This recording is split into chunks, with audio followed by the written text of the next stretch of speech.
Finally, the market is pulling on back. Let's go ahead and talk about it super quickly. What's going on, guys? It's Ricky with TechBud Solutions. Wanted to quickly update you guys on one of my short positions that I took today. I fully closed out the trade. You guys could see that I left myself with no open share. I made $4,800 shorting this overbought and overhyped up stock known as GameStop.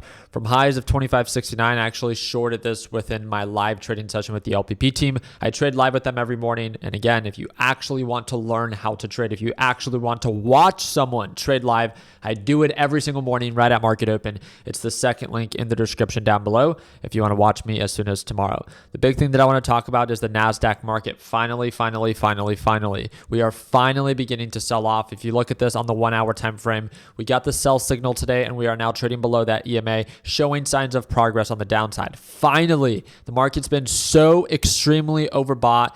Again, this is why we always say, everyone, anytime I make a video of when the market's overbought, everyone's like, Ricky, all you want to do is, for the market to pull back. The market's never going to pull on back. It's not an if the market's going to pull on back. Let me make that very clear. It's never an if.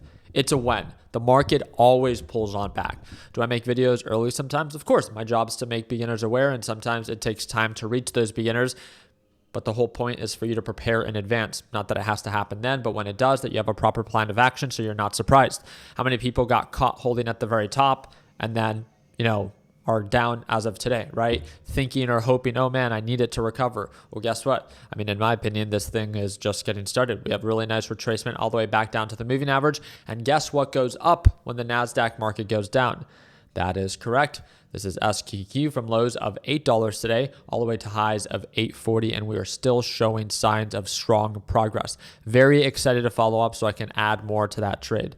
Overall, just wanted to make sure that you were aware NASDAQ market is pulling back and what ETF goes up when the NASDAQ market goes down. You don't have to short NASDAQ market to make money when the NASDAQ market drops. You can simply jump into SQQQ that goes up when the NASDAQ market goes down. I want to remind you, SQQQ is a triple leverage ETF. It does come at a greater form of risk, and it's not something that I would necessarily recommend holding overnight, especially for those that are complete beginners. But if you're seeing that the market is actively selling off and you want to know, okay, well, how can I make money while everything is pulling on back? SQQQ or SPXS is the one that follows the S&P 500 that you're more than welcome to check out. So very excited to follow up. We took amazing trades today, especially that GameStop short. Very excited to see what tomorrow has to offer. And again, if you ever want to tune into our live sessions, that's that second link in the description down below. Like always, let's make sure that we end the year on a green note. Take care, team.